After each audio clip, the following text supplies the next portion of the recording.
And this is, as I said, the fifth installment of the Leaving Canada Speaker Series, which is sponsored by Mennonite Heritage Village in Steinbach and the Center for Transnational Mennonite Studies at the University of Winnipeg, with support from the D.F. Plett Historical Research Foundation. My name is Aileen Friesen. I am the Executive Director of the Plett Foundation, an Associate Professor at the University of Winnipeg, and Co-Director of the Center for Transnational Mennonite Studies, along with Dr. Ben Nobbs-Thiessen. And so we want to recognize that Mennonite Heritage Village and the Center for Transnational Mennonite Studies are located on Treaty 1 territory, the ancestral territories of the Anishinaabe, the Anishinaabe, the Assiniboine Cree, Dakota, Dene, and the Métis Nation. And of course, when Mennonites arrived in the 1870s, they entered into this overwhelmingly Indigenous space, a land that was held sacred by these people. Tonight, we are here to listen to Royden Loewen, a notable historian of Mennonite transnational history and the former chair in Mennonite Studies at the University of Winnipeg until his retirement in 2020. He is the author of many books on the history of Mennonites, several of them award-winning, including his latest book, Mennonite Farmers, A Global History of Place and Sustainability, which was published with Johns Hopkins Press in 2021. I could add much more to Dr. Loewen's introduction, but he is of humble Kleine Gemeinde roots, and we wouldn't want to embarrass him with worldly praise, which, as we Mennonites know, is fleeting. But today and tonight, we are very honored to have him revisit some of his former work from the exceptional book, and actually one of my personal favorites, Village Among Nations, Canadian Mennonites in the Transnational World. So Roy will speak for approximately 40 minutes, and then we will have time for questions. Please use the Q&A button to enter in your questions, and Roy will be happy to answer them after his lecture. So now please welcome Roy as he presents Mexico Mennonites Nostalgia for Old Canada. Thank you, Aileen. Congratulations to the Center for Transnational Mennonite Studies at the University of Winnipeg for this dynamic series and for engaging history and bringing it to the people. This is it's lovely to watch my successors at the University of Winnipeg, Ben and Aileen and Jeremy. So the topic at hand today is a topic that we oftentimes don't focus on when we ask about immigrant society. So, I mean, we teach our students in our Canadian schools about immigrants coming to Canada. They come here and they find a home, and it's as if this is a unilinear migration, and they have come to rest here. If you look at the topic of the centennial of the Mennonites who moved to Mexico and Paraguay in the 1920s, the word home actually appears quite often. H. Leonard Sawatsky's They Sought a Homeland, which for decades was the authoritative sort of analysis of this migration. Martin Friesen's a book about finding a home in the Paraguayan Chaco. So home appears here. But as Andrea Clausen, the senior curator at the Mennonite Heritage Village, reminded us at the last of these series, that when we think of immigrants, it is never merely a situation where they live in insular lives. So Andrea teased out for us the relationship that Mennonites in Mexico had with their Latino neighbors and Indigenous neighbors. And so what I want to do today is ask the question that we should ask about immigrants everywhere, because immigrants are never merely people who have made a migration or a move from one country to the other. They come with baggage, they come with nostalgias, they come with antipathies. The old homeland is always there. And no doubt more so today than ever before, given social media and the ease of electronic communications. But even back 100 years ago, this was the case. And so I want to focus on what Canada meant for the Mennonites in Mexico in particular. And if there's time, I can talk a little bit about Paraguay, but if we run out of time, I'll just save that for Q&A if anybody wants to know something about the discovery there. Like Andrea, my main sort of source, and historians are always bound by the sources, but the source that I'm using is the Steinbach Post again, that lowly, newspaper from southeastern Manitoba, which suddenly crescendoed into this nexus of a transnational communication in the 1920s. And it is in those letters written into the diaspora from Mexico and from Paraguay that we find that Canada has obviously not disappeared from the landscape. So when I'm thinking about this, I wonder theoretically how to organize my thoughts around this cacophony of letters. And two words are shared by Eva Moroska, who's a U.S. historian who I first got to know many years ago as an historian of Jewish migrants to Pennsylvania. And possibly because they're Jews, they might have some similarity with Mennonites. And so she uses two German words to try to organize her thoughts organize the thoughts about that memory of the old homeland. And one is Heimat, Heimat, right? Homeland, or Heimat. No, Heimat is closer, right? Heimat evokes a local nostalgia for the bucolic and the idyllic and the things that are pure and almost become purer and lovelier over time. That's Heimat. Then she juxtaposes that to Fatherland, Vaterland, Fatherland. Now the Fatherland, she says, is oftentimes hostile, and it's a big governmental entity that is often behind pushing migrants, oftentimes from minorities in some respect, whether it's defined by class or ethnicity or religion, from their shores to another continent. And so Fatherland is the government entwined. And so Fatherland becomes more ambivalent. Fatherland is not necessarily one or the other. At least as I began thinking about it, it wasn't necessarily always bad. So the way I'm basically organizing my talk tonight is I'm going to focus a bit on just give you a sense of the cacophony of letters that are coming out and what they're saying about Canada, and just to prove that Canada is in their mindset. Secondly, I want to talk about Heimat. Thirdly, I want to talk about Fatherland in a good sense. There is a nostalgia for peace, order, and good government. And fourthly, Fatherland as bad, or Fatherland as hostile. And sort of organize my thoughts around those four subpoints. And and yeah, I apologize. I'm too old school to use PowerPoint. And my favorite quip is, well-chosen word is worth 1,000 pictures. But you will be the judge of that. And so I get maybe I also don't want to use PowerPoint because it's very difficult to actually capture nostalgia in photographs. But here's a sampling of the cacophonous sort of notes that come out of just reading the Steinbach Post. There is a kind of defensiveness and a understanding that you're writing to Canadians, whether directly or indirectly, and in the following examples, it's directly, with a understanding that the migration was costly and possibly not the smartest thing to do.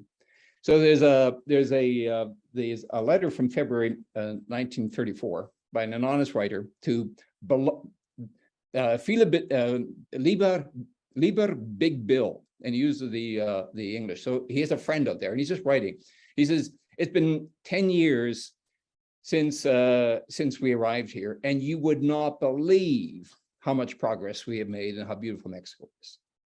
And you know that this guy might be exaggerating things somewhat, because most letters don't actually deal with it in such overt terms.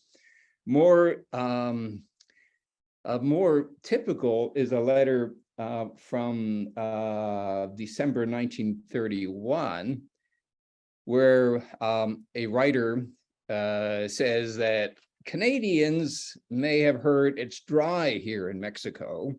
Well, at Jacob Weeb's last Tuesday, they butchered 2 pigs and had 2 pails of lard. And at Jacob Friesen's, they killed 3 pigs and had 3 pails of lard. So at least at these places, you couldn't say that it is dry. So it is like, okay, so things are tough in Mexico. We grant you that, but we're still getting along. Another a letter, this by an Abram Wolf, who is actually a regular correspondent to the Steinbach Post, writes in November 1934, and he also addresses it to a person. He says, Justina, you know, you should come to Mexico. And presumably it must be his sister or someone who's within the family for him to address her by her first name.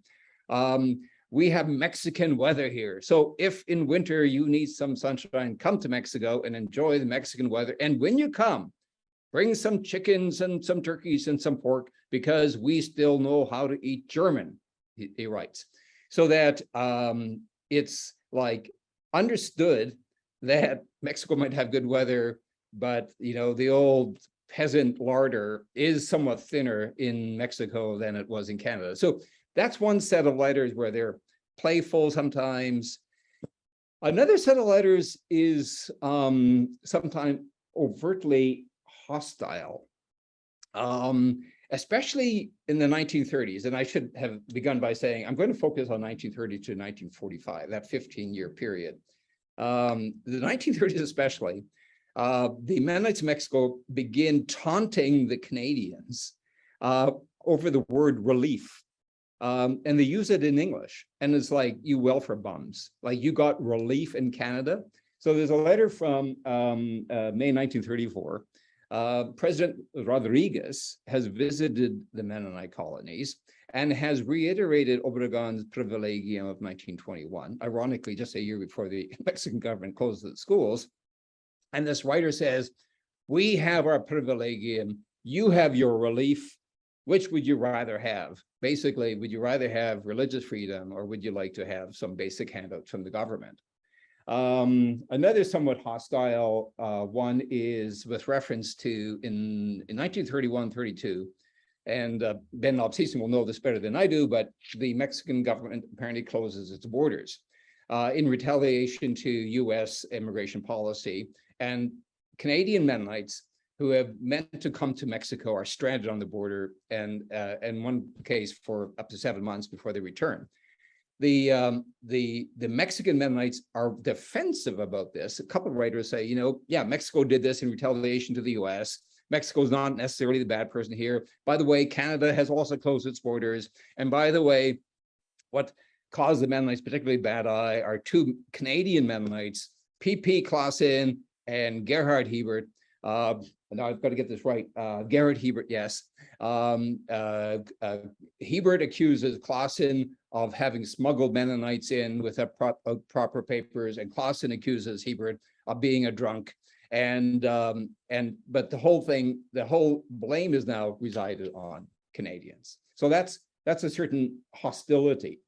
Now, within these 2 realms, and are these 2 words that I introduced earlier is Heimat and Fatherland, because I think that just to have gotten that taste of that, they do write about Canada and they have Canada on their minds at all times. If we focus first on the word Heimat, it's very easy to find Heimat type depictions, because Heimat denotes the again, that bucolic idyllic, and it's encased in travel logs. There is one travel log after the other. They come up some of like 4,000 words long, and they're absolutely amazing renditions where people they transcend the United States. The United States is in between there, and they write. Some of them have a very mechanical perspective on this, writing with great precision about how many miles they traveled every single day, how many days it took, where they spent the nights, El Paso, El Dorado, Moorhead. They record this. They record when they start, when they stop. They record when a radiator fails and when a battery overheats. And it's always, and there's a great quip there. The towns of the American Midwest are beautiful, but our eyes are on our homeland, and they would travel. But where the homeland really comes out then is when they land in Canada. And again, this is whirlwind. There's an example from let me just see whether I can pull it. Gerhard Neufeld comes up. He travels up to Hague, Saskatchewan, then to Swift Current, Saskatchewan, then to Winnipeg, where he marvels at the sight of this bustling city that he remembers from 20 years earlier, and then down to Winkler, and finally to Hochfeld, our home. And there in the door was Hein and Zeus, the unmarried siblings who have maintained the home, so that they have come to roost. Now, amongst the Heimat letters, my favorite one is from Helena Thiessen from July 1945. It's 4,000 words long. And she talks about the emotions of arriving back home. And she says they went to Hein Claessens, and she doesn't say who they are. They must be sisters or whatever. She said, we got there a bit faster time, and we were so excited to visit, we forgot to eat faspa, and by midnight we were still talking. Then she describes how at some juncture that evening, her niece, whom she hasn't seen since the niece was a girl, walks into the room and doesn't even know that her Aunt Helena and Uncle David are there, and she just shouts out, Uncle David and Tante Lina. Like it's like she knew intuitively who they were, even though no photograph had been taken of them. Or that they knew of. Helena talks about visiting the Buhlers. Again, must be another sister. She says, as we approached the house, my heart pounded so much that there was seemingly no room within the rib carriage to carry this heart any longer. And then she crescendos the whole thing with seeing her very mother in the doorway of the old house on the hill. And it's, you could weep along with Helena as she relives these moments. So lots of Heimat stuff, remembering the old homeland, and almost like this is 1945, right? This is 22 years after the migration that these images become sweeter as you age. Now, juxtapose that to Fatherland. So Fatherland is there as well. And Fatherland especially arises in the matrix of three events that impact the well-being of the Mennonites in Mexico. Again, Andrea talked about this in her talk, and that is the banditry, the thievery that the Mennonites experienced in Mexico they had not in Canada.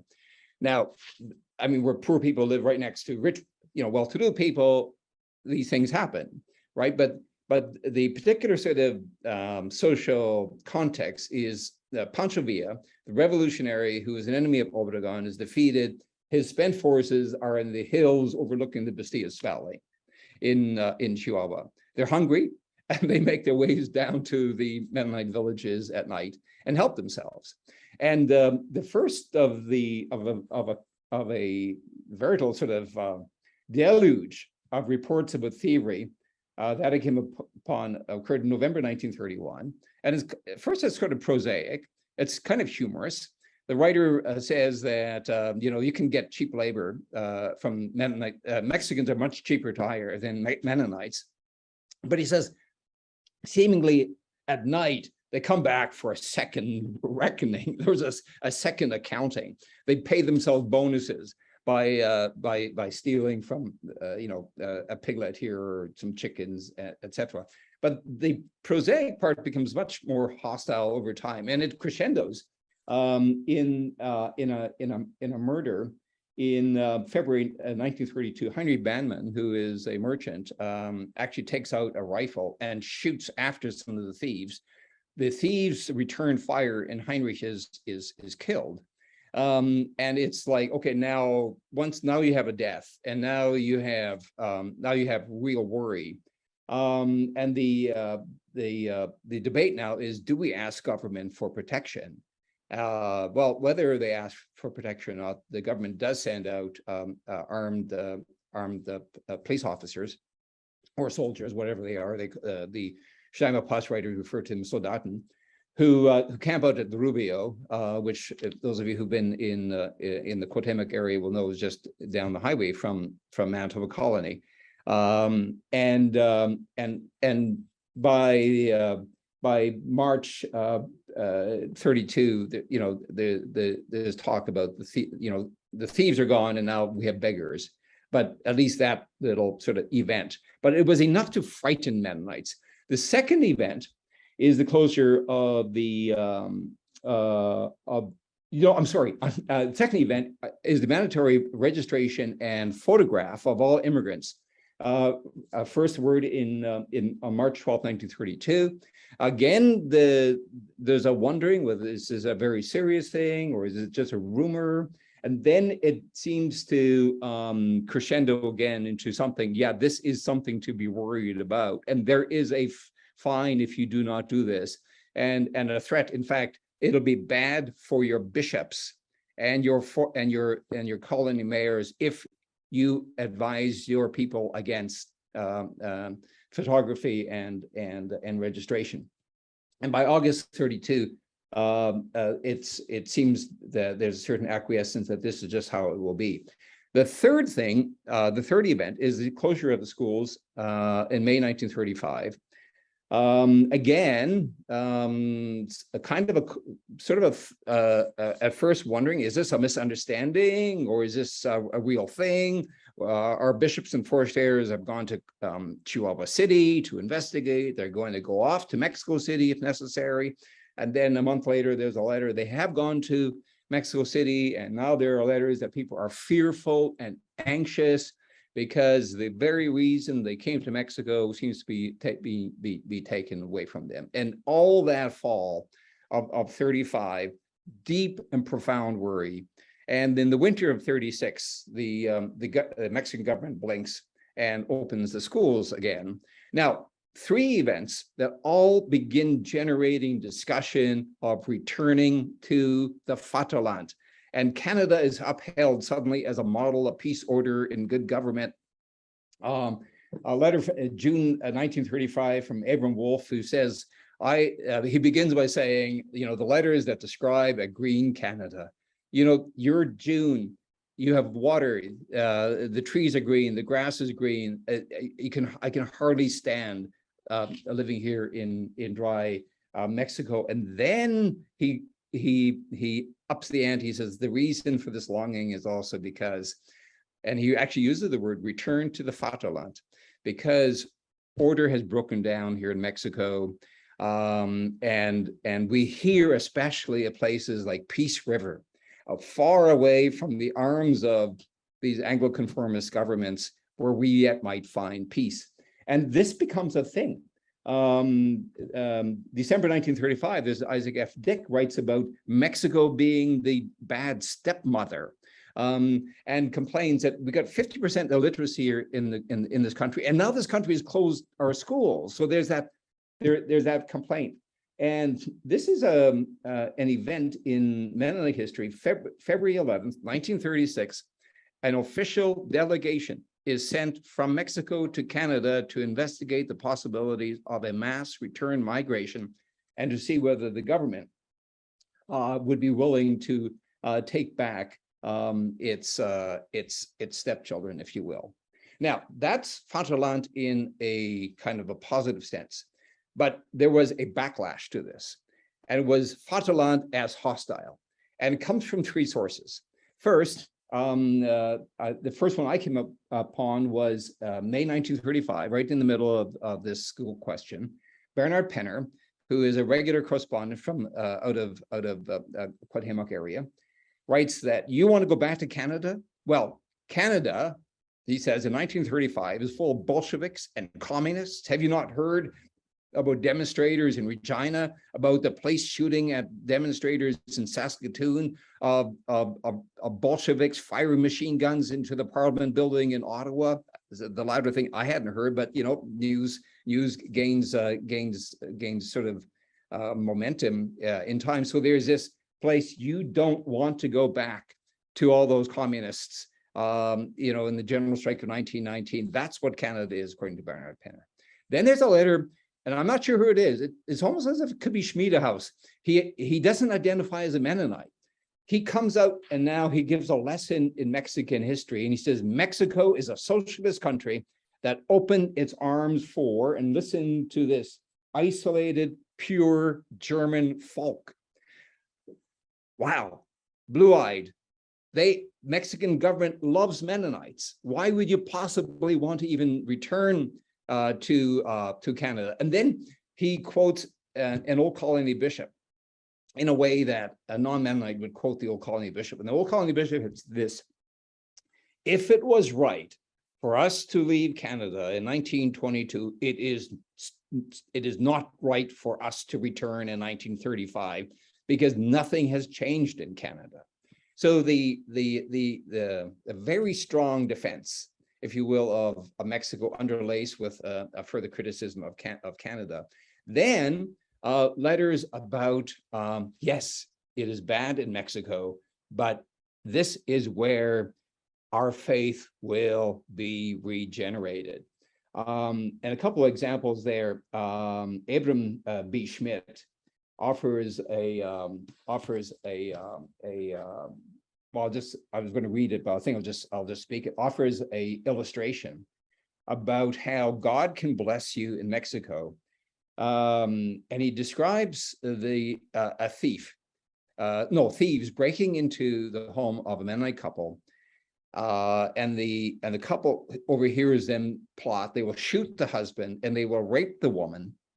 And when the wife hears this, they accost the husband. The wife finds a moment and she escapes, and she runs to the neighboring house.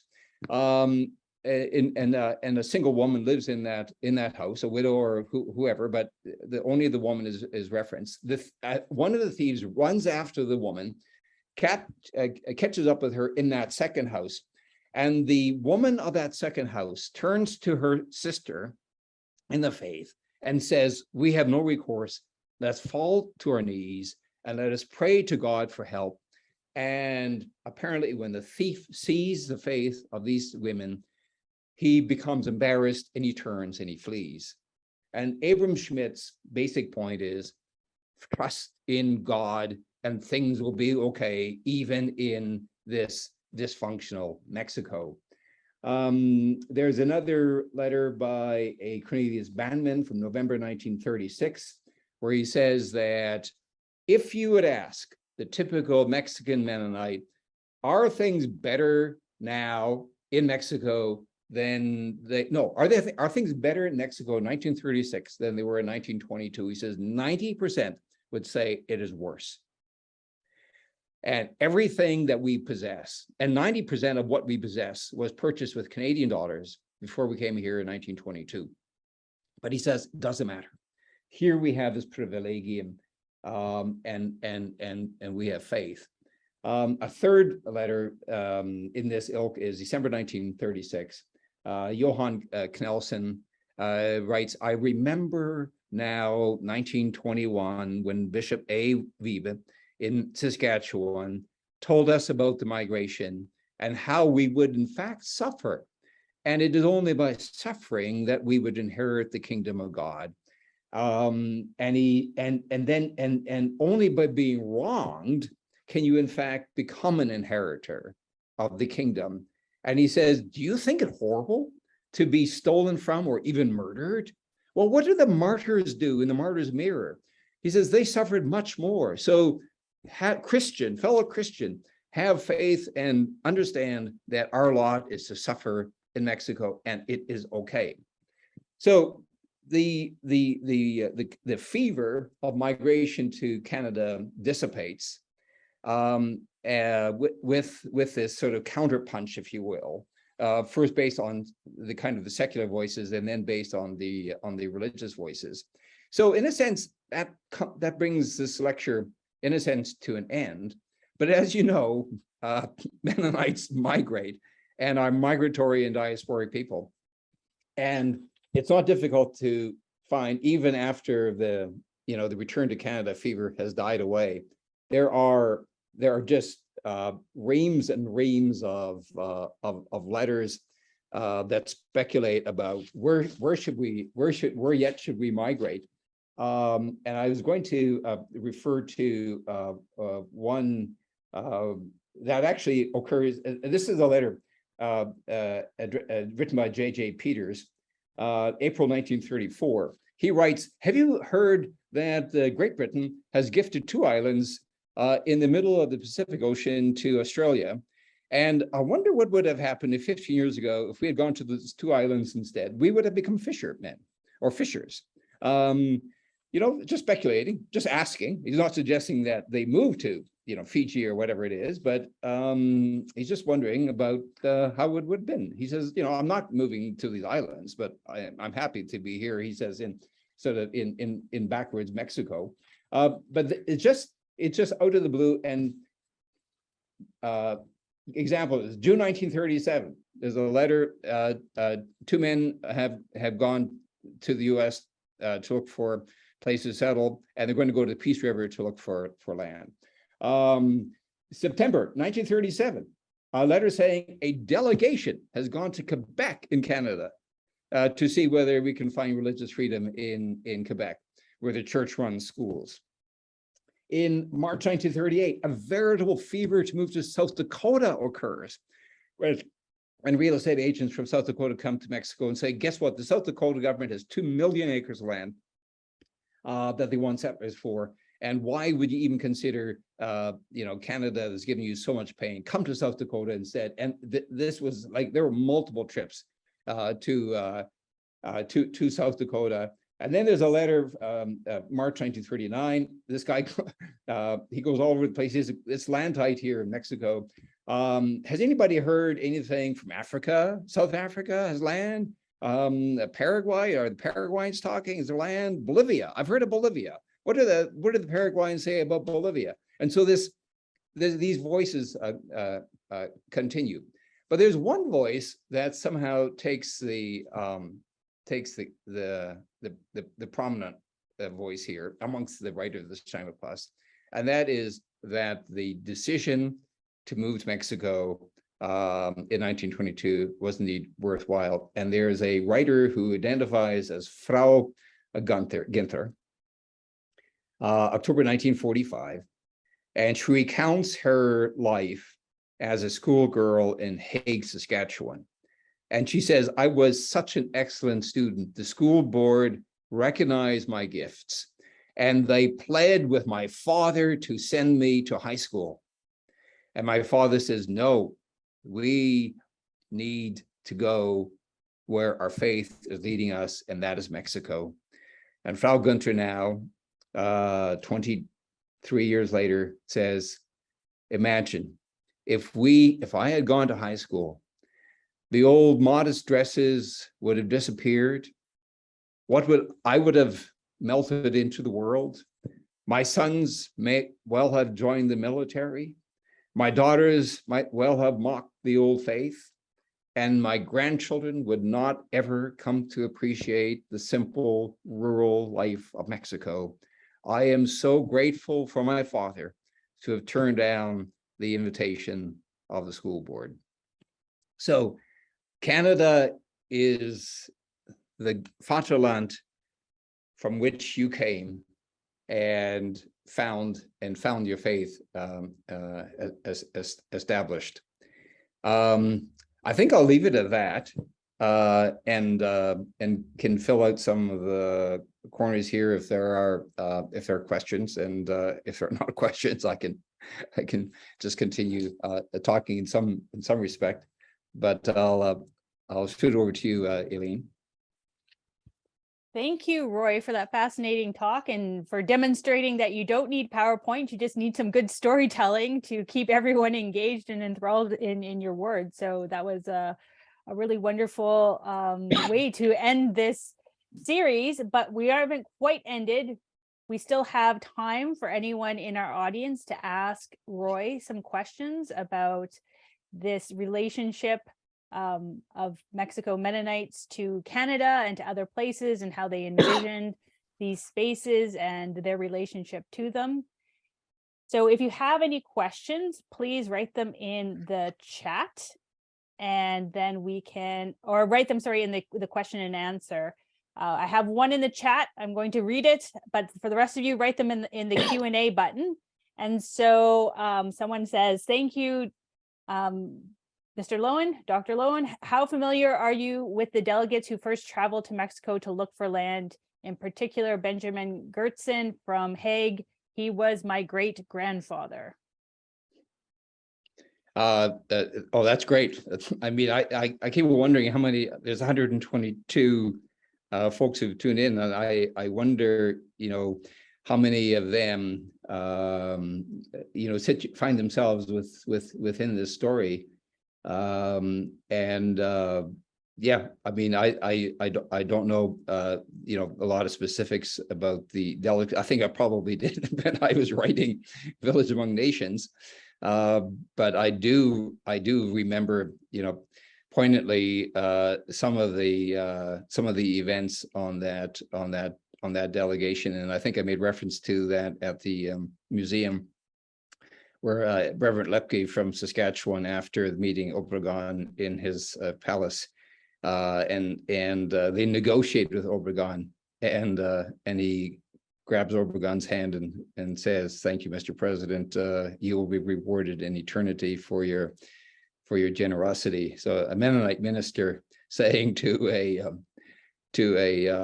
Catholic war hero that he will be rewarded in heaven. And you get that sense when you because there are quite a number of travel logs from the delegates who went, and the experiences they had along the way, and the openness they have to people of other descents. I mean, I remember again Lepke writing about how we were in Mexico and we traveled with all these brown people, and then suddenly we were in the US and we're traveling in better trains and surrounded by white people. He says, "I miss the Mexican trains."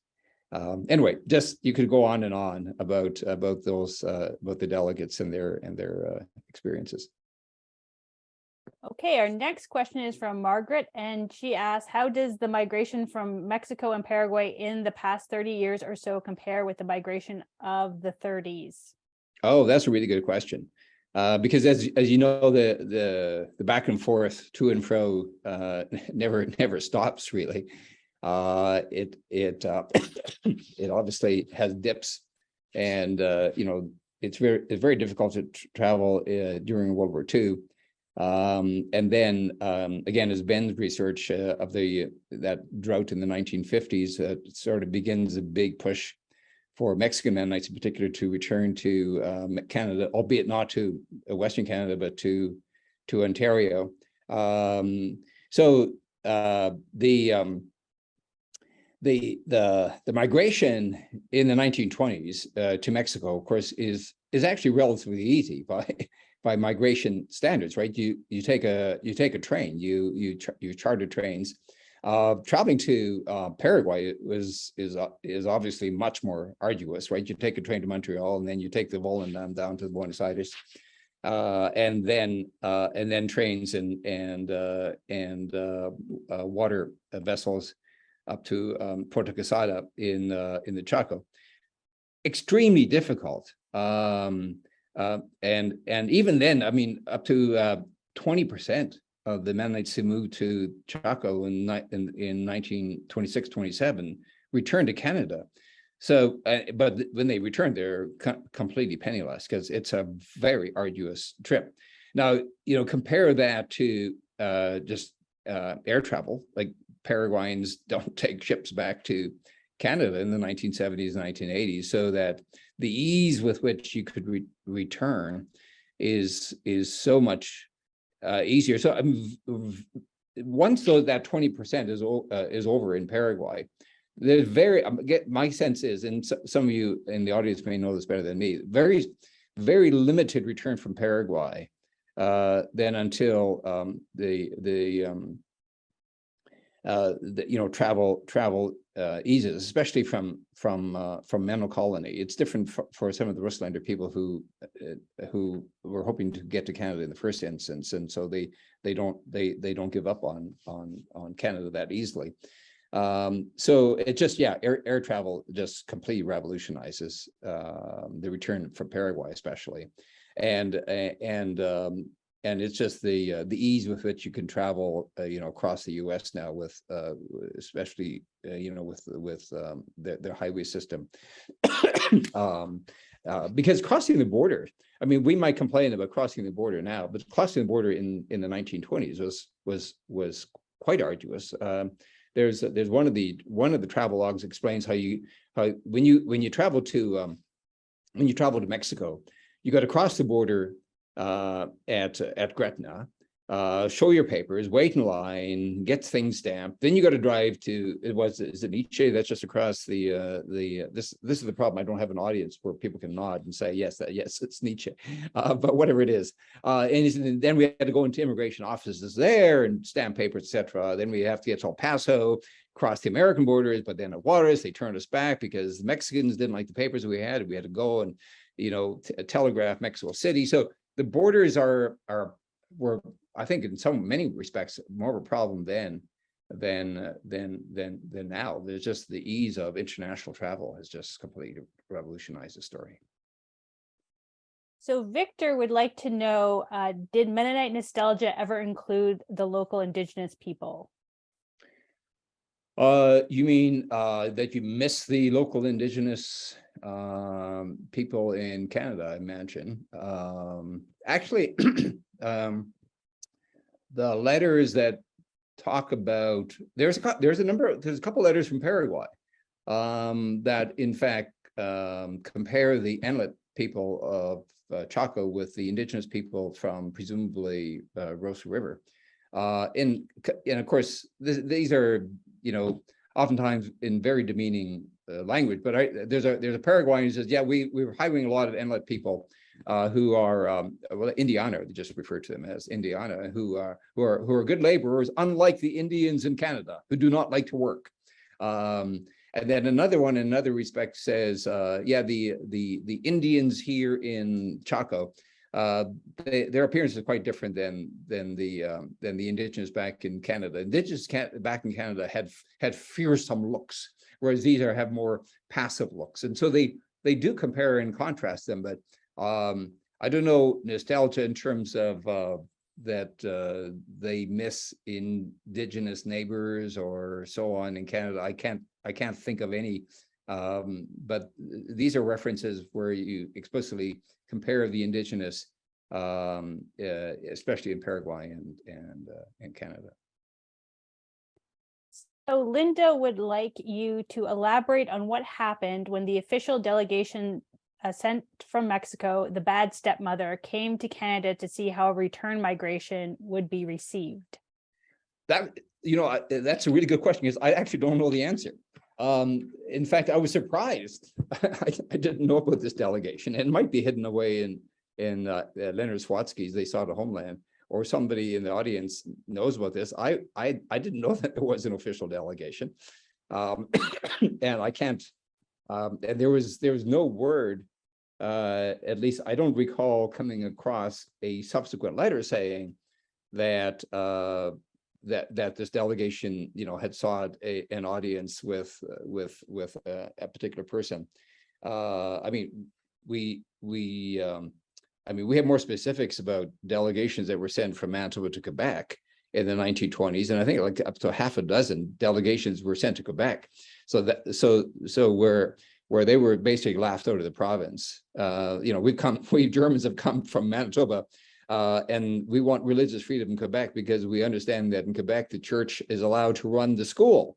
So we like that idea. So we like the church to run the school and keep our German language. And they were told politely, somewhat impolitely, by Quebec officials that our constitution or our laws are there to protect the Catholic Church and the French language, and we're not about to try to feather in Mennonites into this matrix. So I know more about that than I know about this delegation. I know that there are definitely letters saying that the Canadian fever is over, and that a number of people have sold their farms, ready to move to Canada, and then the schools open. And so then there's a change of mind. But the idea that you can get to Canada and get beyond the long arm of government by Peace River and Lacrete, there's a continued fascination with that idea right through this time. And of course, that was in a sense the Lacrete experiment was old colony people who didn't want to move to Mexico. And risk all, deciding that if we go to Peace River and farther north, we're going to be away from the long arm of the Department of Education, Alberta. And in a sense, they were proved correctly, because the Alberta government, my understanding is, didn't really crack down on the old colony schools in Lacrete until the late 1950s. Which then generated another migration, including to Belize. So again, good question, but I'm speculating. Speculation is always good. So I'm going to ask one of my own questions. In terms of this nostalgia with Canada, what role do you think the land played? Or was it family? Like one of your examples was about seeing the family again, the siblings that didn't come to Mexico, or is it the buildings? Like, what can we kind of center this nostalgia in something? I'm just thinking about Mennonites traveling back to Ukraine and like touching the land and experiencing this sense of belonging and homeland. Is there any sense of that it's about the people, or is it about the actual physical land? You would think it could be about land. I mean, the land that the Mennonites vacated in the Winkler area is prime agricultural land. I mean, it's what does it sell for? $15,000 an acre now. So that the folks who stayed behind and expanded their farms, became very well to do. But the old colony people definitely left a very rich agricultural hinterland and place themselves in privation. This is without. I mean, I don't know of anybody, any memoirs. I think actually Leonard Swatsky, I remember years ago, made an argument that the folks who resisted going to Mexico were oftentimes the middle-aged who had land and so on. But just to say, I mean, that it is it's always people. I mean, there's this one guy who quips about Winnipeg. There's the bustling city that he remembers. It's still there, but it is specific people, and just the deep bond and the love that exists within these communities. And again, we often look upon the Mennonite colonies in Mexico like cerebrally. They have these problems, they have this drought and so on, but it's such strong sibling and parental bonds, and so it's those connections that I think commute to Heimat. I'm just thinking, I mean, you do have, I mean, I don't want to get all the geographers upset here, but I'm just thinking now, I mean, there's a guy who talks about, we went to our old house. And there in the room, there I saw the corner room where my cradle would have been at. So there's a spatial thing there for sure. Or the reference by Helena Thiessen, the old house on the hill, and in the doorway stood the actual mother. So you're still drawn to the person. Yeah. Okay, that's a good response. Betty wants to know, so her history is embedded in this story that you've told, that her parents were born in Mexico in the early years, the late 1920s, early 1930s, and in 54 they moved to Canada with 5 children. Would you know how many Mennonites have returned to Canada over the years, or do you want to just maybe elaborate on this kind of back and forth migration that takes place during this period?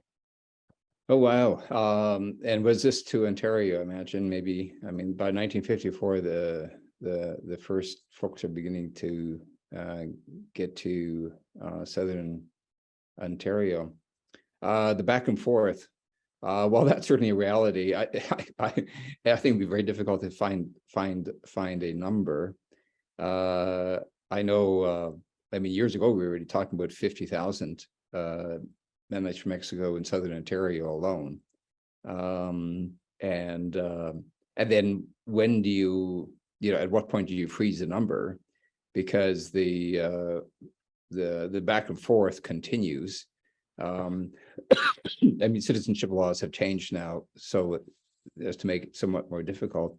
But the sense that you can move so easily between two places. I mean, from oral history that we did amongst these folks, it is often times where these are truly transnational people, in that they use 2 countries to make things work.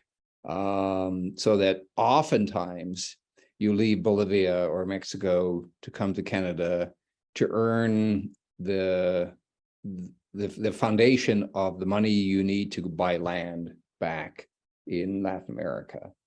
And you might have to go back and forth a couple of times to do that. And children get shunted back and forth. I remember being in Durango, in Hague, Saskatchewan, or not, Mexico, sorry, Patos. And the empty houses, like reams of empty houses, and my co saying, well, they're all in Canada. They'll all come back at some point. So yeah, this is a phenomenon, and yeah, you can buy my book, Village Among Nations. It's a great book. Yes. If anyone who's interested in this topic, please go out and get Village Among Nations. Carol wants to know about citizenship, and if you know at one point these migrants lose their citizenship, or how does citizenship work in this context? Yeah, no, I'm not an expert on that. I know that the law keeps changing, and at some point, if your grandparents were born in Canada and you came to Canada sometime before you're 28, you could get Canadian citizenship, which is probably one of the most liberal citizenship laws on the face in the world. That of course has changed with Stephen Harper's government, I believe. But I'm not an expert on citizenship. But yeah, the laws have changed. But they were what aided this return migration in such immense numbers was certainly Canada's very liberal immigration laws. Tina Fair-Kaler is there. She can answer everything want to know about citizenship. This is why we have a webinar format, so that people from the audience can't jump in, because yeah, we have a lot of people who have certain types of knowledge, and Tina is one of them. And so if anyone has a last question, just type it in, because I will ask a question and then we'll have time for one more after that. And I'm curious about, so you're a person who has studied this migration, transnationalism within the Mennonite story to a large extent, and you've used a number of different types of sources. So one of the sources that you featured today would be Die Steinbach Post. but you've also had oral interviews throughout your research career. Is there a difference? Do these different sources tell us something new about the migration? Like, how do these newspaper accounts compare to oral interviews? Is there something that the newspapers add to help us understand this nostalgia that maybe the interviews wouldn't allow us to investigate? Yeah, because you're always so as an historian, you look at a source, you're always asking what's the source meant to do. So a newspaper is a public letter, right? It's not a private letter, so that many people will potentially be reading your letter. And so you often, I think, unconsciously or implicitly enter into a debate. And so that's why reading newspaper letters are fun in that respect, because there's lots of sort of undercurrents of stuff going on. Oftentimes, there's little pokes and jabs that you give people, or sometimes you become really hostile and write with overt opposition. So so it's different than a private letter. It's different than a diary, right? A diary, you write for yourself. Oftentimes you write a memoir for your family. There's lots of different kinds of sources, each one thinks of time and space in somewhat different ways. Okay, and so that might be our final question of the evening. Thank you to Dr. Royden Loewen for being with us today and giving us that wonderful presentation. Remember that Leaving Canada, the Mennonite migration to Mexico, is on display at Mennonite Heritage Village until November 30th, and that this will end our Leaving Canada webinar series. And I would like to thank my co-organizer, Andrea Clausen, the senior curator at Mennonite Heritage Village. And thanks to the MHV staff for helping out with organizing this series, and Jeremy Weeb of the Plett Foundation, and Evan, who is taking care of all of our the technical part of these presentations. So thanks to all of those people. And although we don't have any webinars planned in the future, you can look forward to the CTMS conference in July 2023, in which we will be investigating the Russlander Mennonites, War, Dislocation, and New Beginnings. And that will be July 14th to 15th at the University of Winnipeg in person, and also live streamed.